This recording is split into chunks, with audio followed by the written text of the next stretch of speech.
ஒரு ஒரு கிராமத்தில் ஏதோ ஒரு வீட்டில் ஒரு பொண்ணை இழுத்து போட்டு அடிக்கிறான்னு வச்சுக்கோங்க, ஊரே வண்டி கட்டிக்கிட்டு போயிடுவாங்க.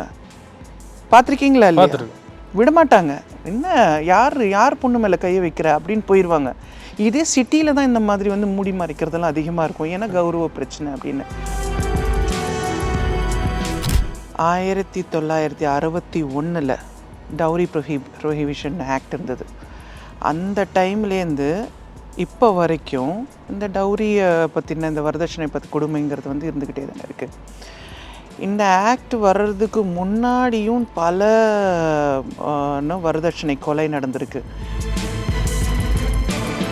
ஆட்டோ டிரைவர் வீடாக இருந்தாலும் சரி, ஒரு ஆட்டோமொபைல் கம்பெனியோட ஓனராக இருந்தாலும் சரி, இது நடந்துக்கிட்டு தான் இருக்குது. இதை வந்து யாரும் அதை வந்து இராடிகேட் பண்ணவே இல்லை. அதுதான் இப்போது வந்து ரொம்ப என்ன சொல்கிறது, ரொம்ப கவலைக்குரிய ஒரு விஷயமா இருக்குது. இப்போது பொண்ணை வந்து பெற்று வளர்க்கும் போது ஒரு பேசிக் எஜுகேஷன் மட்டும் கொடுத்தா பத்தாது. அந்த பொண்ணுங்கிறவளுக்கு வந்து அந்த தைரியத்தை சொல்லி கொடுத்து வளர்க்கணும். ஒரு கல்யாணம் அப்படிங்கிறது it is part of your life. நீ அங்கே போயிட்டேன்னா அதுதான் உன்னுடைய வாழ்க்கை அப்படிங்கிறது கிடையாது. It is part of your life. அது ஒரு இன்சிடெண்ட், உன்னுடைய லைஃப்பில் அது ஒரு இன்சிடெண்ட்டு. ஸோ அதையே வந்து வாழ்க்கையாக நினச்சிக்கிட்டு இருக்கிறதுனால தான் இப்போது பிரச்சனையாகுது. ரொம்ப டிபெண்ட்டாக ஆகிடுறாங்க. இது இல்லைன்னாக்கா நம்ம வெளியில் வந்துடும், நம்மளை எந்தோ தப்பாக பேசிடுவாங்க. ஒரு பொண்ணோட விமன்ஸ் ரைட்ஸ் என்னன்றது தெரிஞ்சிருக்கணும். எது முக்கியமாக செய்யணும், செய்யக்கூடாது, ஒரு பொண்ணுக்கு என்ன சொல்லி கொடுக்கணும், ஒரு புகுந்த வீட்டுக்கு போகும்போது என்ன மாதிரி விஷயங்கள் எதிர்பார்க்கணும், பையன் நல்லவனான்னு பார்க்கணும், அவனுக்கு நல்ல குணம் உள்ளவனான்னு பார்க்கணும். இந்த மாதிரி விஷயங்கள் பார்க்காம ஒரு கௌரவத்துக்காகவோ இல்லை வந்து ஒரு என்ன சொல்கிற ஒரு ஒரு ஒரு ஃபேமஸ் ஒரு பாப்புலாரிட்டிக்காகவோ இப்போ இந்த செக்ஷுவலி அப்யூசிவ் விஷயம்லாம் வந்து பெத்த அப்பா கட்டி அம்மா கட்டி சொல்ல முடியாது, ஃப்ரெண்ட்ஸ்டையும் சொல்ல முடியாது. ஆனால் நீங்கள் ஒரு எக்ஸ்பர்ட் கிட்ட சொல்லலாம். ஸோ அப்படி ஒரு எக்ஸ்பர்ட்ஸ் இருக்குது அப்படிங்கிறது நிறைய பேருக்கு தெரியாது.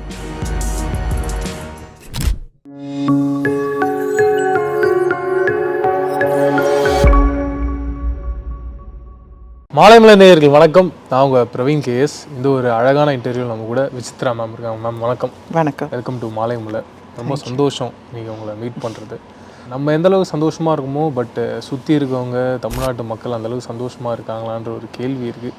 முக்கியமாக பெண்கள். பல வருஷங்களுக்கு முன்னாடி நம்ம கேட்டிருப்போம், தொடர்ந்து டவுரி இருந்தால் தான் கல்யாணம் ஆனதுக்கு அப்புறமா இந்த வரதட்சணை கொடுமையால் இறந்து போகிறது, தொடர்ந்து துன்புறுத்தலுக்கு உள்ளார பெண்களை பற்றிலாம் நம்ம கேட்டிருப்போம். பட் ரீசெண்ட் டைம்ஸில் பிரித்தானியாவில் ஆரம்பித்து அடுத்தடுத்து தொடர்ந்து அது சம்மந்தமான நியூஸ் நம்ம கேள்விப்பட்டுகிட்டே இருக்கோம். இது பயமாக இருக்குது. இதுக்கு முன்னாடி எல்லாரும்னா சொல்லிகிட்டு இருந்தாங்கன்னா, மக்களுக்கு வந்து ஒரு கரெக்டான விழிப்புணர்வு இல்லை, எல்லோரும் சரியாக படிக்கலை, அதன் காரணமாக தான் அப்படி ஒரு சம்பவங்கள்லாம் நடந்துகிட்ருக்குன்றத சொல்லிகிட்டு இருந்தாங்க. ஆனால் இப்போ எல்லோரும் படிச்சிருக்காங்க, எல்லோரும் சம்பாதிக்கிறாங்க, எல்லோரும் கரெக்டான நாலேஜ் இருக்குன்றதை நான் நம்புகிறேன். இருந்தாலும் அப்படிப்பட்ட சம்பவங்கள் தொடர்ந்து நடந்துக்கிட்டே இருக்கு. நீங்கள் அதை எப்படி பார்க்குறீங்க? இப்போது ரொம்ப பரபரப்பாக அதை பற்றி எல்லாத்துலேயுமே வைரலாக பேசிக்கிட்டு இருக்காங்க.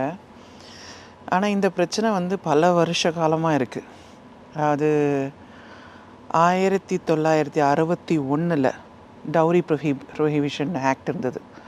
அந்த டைம்லேருந்து இப்போ வரைக்கும் இந்த டவுரியை பற்றின இந்த வரதட்சணை பற்றி கொடுமைங்கிறது வந்து இருந்துக்கிட்டே தானே இருக்குது. இந்த ஆக்ட் வர்றதுக்கு முன்னாடியும் பல வரதட்சணை கொலை நடந்திருக்கு. அப்போனா நம்ம பிறக்கக்கூட இல்லை. நீங்களும் பிறந்திருக்க மாட்டீங்க. நான் பிறந்ததுக்கப்புறமும் ஒரு 10-15 வருஷம் ஒரு நினைவு தெரிஞ்ச நாள்லேருந்தே நான் பார்த்த நியூஸ் எல்லாம் என்னென்னா, செய்தி என்னென்னா, சிலிண்டர் திடீர்னு வெடித்து இறந்து போயிட்டாங்க, இல்லை வந்து மண்ணெண்ணெய் ஊற்றி கொளுத்திட்டாங்க, இப்படி நிறைய செய்திகள் வரும். எனக்கு ரொம்ப ஷாக்கிங்காக இருக்கும். அது சின்ன வயசுலேருந்தே நம்ம பார்த்துக்கிட்டு இருக்கோம். அதுக்கும் முன்னாடியிலேருந்து இது நடந்துக்கிட்டு இருக்கு. ஆனால் இந்த ஆக்ட் வந்ததுக்கப்புறமும் இப்போ எப்படி இருக்குது அப்படின்னா, வரதட்சணை அப்படிங்கிற அந்த வார்த்தையை வந்து வேறு மாதிரியாக மாற்றி இன்னமும் வரதட்சணைன்றதை கொடுத்துக்கிட்டோ வாங்கிக்கிட்டோ இருக்கிறாங்க. அதுதான் இப்போது ஆக்சுவலி நடந்துக்கிட்டு இருக்கிறது. இன்னொன்று நீங்கள் என்ன சொல்கிறீங்க, அது மாதிரி படித்தவங்களே இப்படி பண்ணுறாங்களே அப்படின்னு. படிப்புக்கும் அதுக்கும் சம்மந்தமே இல்லை. எஜுகேட்டட் பர்சன்ஸ் ஆர் டூயிங்னா, ஒரு கிராஜுவேட் படித்தவங்க வந்து இதை செய்ய மாட்டாங்கன்னு சொல்ல முடியாது. எஜுகேஷன்றது வேறு. அதாவது ஒரு பொண்ணோட விமன்ஸ் ரைட்ஸ் என்னன்றது தெரிஞ்சிருக்கணும். எது முக்கியமாக செய்யணும், செய்யக்கூடாது, ஒரு பொண்ணுக்கு என்ன சொல்லி கொடுக்கணும், ஒரு புகுந்த வீட்டுக்கு போகும்போது என்ன மாதிரி விஷயங்கள் எதிர்பார்க்கணும், பையன் நல்லவனான்னு பார்க்கணும், அவனுக்கு நல்ல குணம் உள்ளவனான்னு பார்க்கணும். இந்த மாதிரி விஷயங்கள் பார்க்காம ஒரு கௌரவத்துக்காகவோ இல்லை வந்து ஒரு என்ன சொல்கிற ஒரு ஒரு ஒரு ஒரு ஃபேமஸ் ஒரு பாப்புலாரிட்டிக்காகவோ எல்லார்கிட்டையும் ஒரு கெத்தாக நான் ஒரு கல்யாணம் பண்ணுறேன், என் பொண்ணுக்கு நான் அப்படி கல்யாணம் பண்ணி கொடுக்குறேன் அப்படிங்கிற ஒரு ஒரு விஷயத்துக்காக நிறைய பணம் செலவு பண்ணி கல்யாணம் பண்ணி கொடுத்துட்றாங்க. இது வந்து வரதட்சணைன்னு சொல்கிறதே கிடையாது. எப்படின்னா, நான் என் பொண்ணுக்கு எனக்கு இஷ்டப்பட்டபடி நான் செய்கிறேன், எப்படியா இருந்தாலும் என் பொண்ணு தானே அதை அனுபவிக்க போகிறா அப்படின்னு சொல்கிறது இவங்க. அவங்க என்ன பண்ணுறாங்க, நாங்கள் கேட்கவே இல்லையே அப்படின்வாங்க. நாங்கள் பணம் வந்து வரதட்சணை கேட்கவே இல்லை, அவங்க பொண்ணுக்கு செய்கிறாங்க, அதை எப்படி நாங்கள் தடுக்க முடியும் அப்படின்வாங்க. இப்போது லஞ்சம் சொல்கிறோம் இல்லையா, லஞ்சத்தை டேபிள் கடியில் கொடுத்தாலும் லஞ்சம் தான், இல்லை டேபிளுக்கு மேலே கொடுத்தாலும் லஞ்சம் தான். அப்படி தான் இப்போ வரதட்சணைங்கிறது வந்து போய்கிட்டு இருக்கு. அந்த வார்த்தை தான் இப்போ உபயோகிக்கிறது இல்லையே தவிர, மற்றபடி டௌரி அப்படிங்கிறது வந்து எல்லா, அதாவது அடிமட்ட இதுலேருந்து ஒரு ஒரு ஆட்டோ டிரைவர் வீடாக இருந்தாலும் சரி, ஒரு ஆட்டோமொபைல் கம்பெனியோட ஓனராக இருந்தாலும் சரி, இது நடந்துக்கிட்டு தான் இருக்குது. இதை வந்து யாரும் அதை வந்து இராடிகேட் பண்ணவே இல்லை. அதுதான் இப்போது வந்து ஒரு ரொம்ப ஒரு என்ன சொல்கிறது, ரொம்ப கவலைக்குரிய ஒரு விஷயமா இருக்குது இப்போது. அது எப்படி மேம் ப்ரைடாக மாறுது? இப்போ நீங்கள் அதை கரெக்டாக சொல்லியிருந்தீங்க, எனக்கும் அது ஆச்சரியமாக இருந்தது. நீங்கள் சொல்லும்போது எல்லாரும் வந்து எல்லா விஷயங்கள்லையும் ஒரு ப்ரைடு எதிர்பார்க்கலாமோன்னு தோணிக்கிட்டே இருக்கு. எக்ஸாம்பிள், ஒரு கார்னா அது ஒரு விலை உயர்ந்த காராக இருக்கணும்னு நினைக்கிறத விட, ஒரு பெண்ணையும் அப்படி ஒரு ப்ரைடாக பார்த்து அவங்கள ஒரு பெரிய இடத்துல கொடுக்கணும், மற்றவங்கள விட நாம் பெருசாக இருக்கணுன்றதை நினச்சி. இது பெற்றோர்கள் மட்டும் எதிர்பார்க்கறது இல்லை, சில சமயங்களில் வந்து பொண்ணும் மாப்பிள்ளையுமே அந்த அவங்களே எதிர்பார்க்குறாங்க. என்னோட கல்யாணம் வந்து ஒரு சோஷியல் மீடியாவில் ஒரு மிகப்பெரிய பாப்புலரான ஒரு மேரேஜாக இருக்கணும், எல்லாரும் இதை பார்த்து வந்து அசந்து போயிடணும், என்னோட என்ட்ரி இப்படி இருக்கணும், என்னோட ரிசப்ஷன் இப்படி இருக்கணும், இவரை வச்சு தான் நம்ம வந்து கேட்ரிங் நடத்தணும், இவங்களோட வந்து மியூசிக் இசை கச்சேரி இருக்கணும், என்னுடைய கல்யாணத்துக்கு வந்து இப்படிலாம் செலிப்ரிட்டிஸ் வரணும், இப்படி வந்து டிமாண்ட்ஸ் இருக்குது. அந்த மாதிரி இப்போ வந்து பொண்ணும் மாப்பிள்ளையுமே யோசிக்க ஆரம்பிச்சிட்டாங்க அந்த மாதிரி. அப்போது அது வந்து ஒன்றும் சொல்ல முடியல. இப்போ அம்மாவும் அப்பாவும் என்ன பண்ணுறாங்க, அவங்க பொண்ணுங்களுக்காக வேண்டி இல்லை பையனுக்காக வேண்டி கொஞ்சம் இறங்கி போய் இதெல்லாம் பண்ணுறதுக்கு ரெடியாக இருக்கிறாங்க. It is not only one persons mistake. இது வந்து டோட்டலாக எல்லாருடைய எதிர்பார்ப்புகள், டிமாண்ட்ஸ் இதெல்லாமே இருக்குது. அதனால தான் இப்படிலாம் நடந்துக்கிட்டு இருக்கு. ரீசெண்ட் டைம்ஸ் இந்த சூசைடுன்றது எனக்கு தெரிஞ்சு பயங்கர இன்க்ரீஸ் ஆகிருக்கும்ன்ற ஒரு ஃபீல் வருது மேம். இதுக்கு முன்னாடி நடுவில் ஒரு பீரியட்லாம் நிறைய டிவோர்ஸ் கேள்விப்பட்டோம். இப்போ அதை தாண்டி இப்போ சூசைடுன்ற ரேஞ்சுக்கு வந்திருக்கு. இதுக்கு காரணமாக நீங்கள் என்ன பார்க்குறீங்க? என்னோட கேள்வியாகவும் இதாக இருக்குது, பிடிக்கலன்னா டிவோர்ஸ் பண்ணிட்டு போயிருக்கலாமே. என்ன தான் பேரண்ட்ஸ் யாரும் சப்போர்ட் இல்லைன்னா கூட நமக்குன்னு ஒரு திங்கிங் ப்ராசஸ் இருக்கும், இது நம்ம லைஃபு, எதுக்கு அடுத்தவங்க என்ன சொல்கிறாங்கன்றதை யோசித்து நம்மளுடைய முடிவை இந்த அளவுக்கு எக்ஸ்ட்ரீமாக ஒன்று எடுக்கணுன்றது தான் என்னுடைய கேள்வியாக இருக்குது. அதான் சொல்கிறேன், ஒரு பொண்ணை வந்து பெற்று வளர்க்கும் போது ஒரு பேசிக் எஜுகேஷன் மட்டும் கொடுத்தா பத்தாது.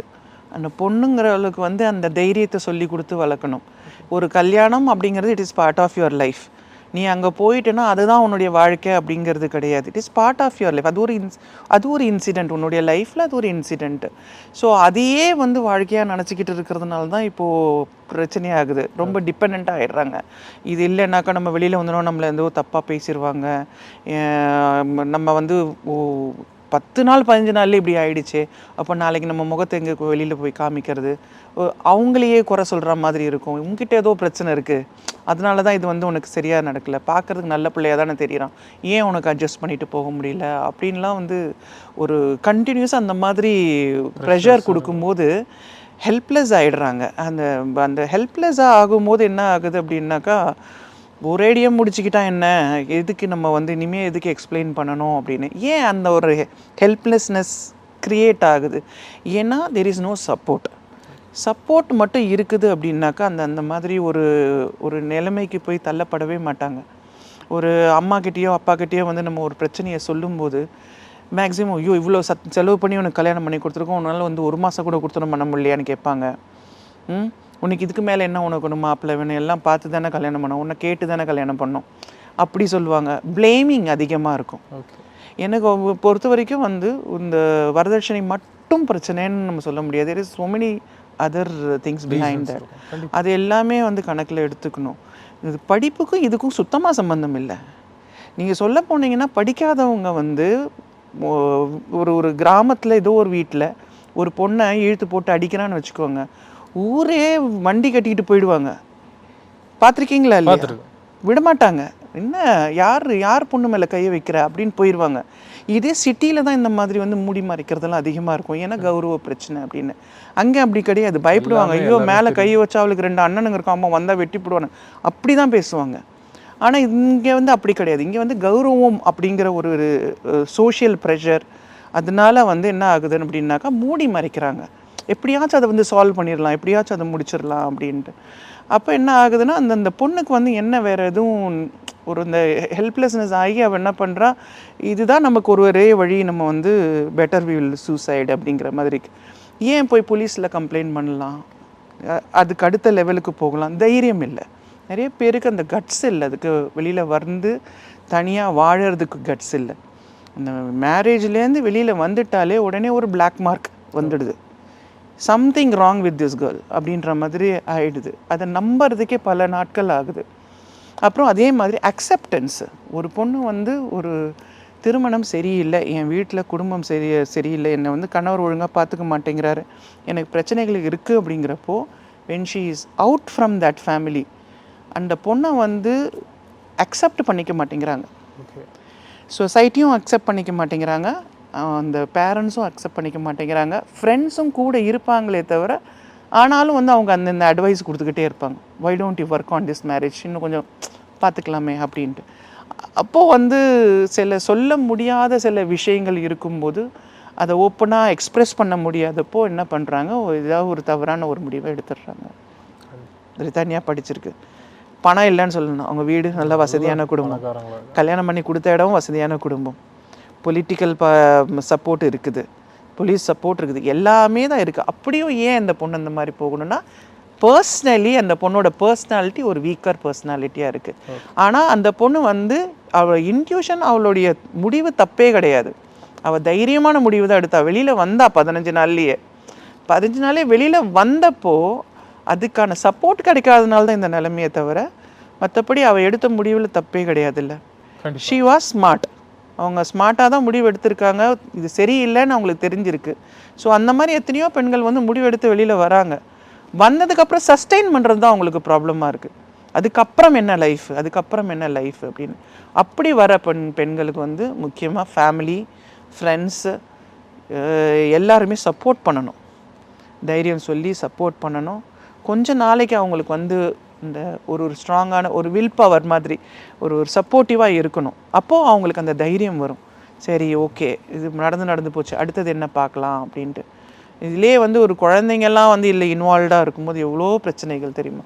அது வந்து இட்ஸ் வெரி டிஃபிகல்ட். குழந்தைங்க அதில் அந்த மேரேஜில் அதிலெல்லாம் மாட்டிக்கிட்டாங்க அப்படின்னாக்கா, அப்போது இன்னும் கூட ரொம்ப யோசித்து தான் ஒவ்வொரு டெசிஷனும் பண்ணணும். ஒரு டாக்ஸிக் மேரேஜில் வந்து ஒரு சரியான ஒரு டெக்கரம் அந்த ஃபேமிலியில் இல்லைன்னா, அந்த குழந்தைங்களை அங்கே வச்சுட்ருக்கிறதுல அர்த்தமே இல்லை. அங்கேருந்து வெளியில் கூட்டிகிட்டு வர்றது தான் ஒரு நல்ல டெசிஷன். திரும்பவும் இல்லை என் குழந்தைக்கு அம்மா வேணும் அப்பா வேணும்னு சொல்லி அங்கேயே இருந்தோம் அப்படின்னாலும் அதுவும் தவறு தான். It depends upon your situation, depends upon your problems, what is happening in your family. உங்கள் குடும்பத்தில் இருக்கிற பிரச்சனையை வச்சு நீங்கள் டெசிஷன் எடுக்கணும். உங்களுக்கு டெசிஷன் எடுக்க முடியல, அதுக்குன்னு எக்ஸ்பர்ட்ஸ் இருக்காங்க, அவங்கக்கிட்ட போய் பேசலாம். இதே வந்து நீங்கள் உங்கள் பொண்ணுக்கு வந்து நீங்கள் சப்போர்ட் பண்ணணுன்னு நீங்கள் நினைக்கும் போது என்ன ஆகும் அப்படின்னாக்கா, நீங்கள் உங்கள் பொண்ணுக்கிட்ட இருக்கிற சில தவறுகளை நீங்கள் வந்து கரெக்டாக சுட்டி காமிக்க மாட்டீங்க. ஒரு பையனோட அம்மா அப்பாவாக இருந்தாலும் பையனோட தவறை வந்து சுட்டி காமிக்க மாட்டாங்க. So go to a expert. A third person will judge properly, third person will hear your problems properly. அவங்கக்கிட்ட நீங்கள் இன்னும் மனசு விட்டு பேசலாம். என்ன கவுன்சிலர்ஸோ இல்லை சைக்காலஜிஸ்ட்டோ அந்த மாதிரி ஆளுங்கிட்ட போகும்போது அவங்கக்கிட்ட நீங்கள் ஓப்பனாக இப்போ இந்த செக்ஷுவலி அப்யூசிவ் விஷயம்லாம் வந்து பெத்த அப்பாக்கிட்டையும் அம்மாக்கிட்டையும் சொல்ல முடியாது, ஃப்ரெண்ட்ஸ்டையும் சொல்ல முடியாது. ஆனால் நீங்கள் ஒரு எக்ஸ்பர்ட் கிட்ட சொல்லலாம். ஸோ அப்படி ஒரு எக்ஸ்பர்ட்ஸ் இருக்குது அப்படிங்கிறதே நிறைய பேருக்கு தெரியாது. திஸ் இஸ் ஸோ இந்த மாதிரி ஒரு ஃபீல்டு ஒன்று இருக்குது, இதில் நம்ம போய் பேசலாம், இதில் நமக்கு தெரப்பிஸ் கிடைக்கும், இதில் நமக்கு கவுன்சிலிங் அப்ராடில் இருக்குது. கண்டிப்பாக யூஎஸ் யூகேலலாம் இது பயங்கர பாப்புலர். யாராக இருந்தாலும் உடனே நேராக போயிடுவாங்க.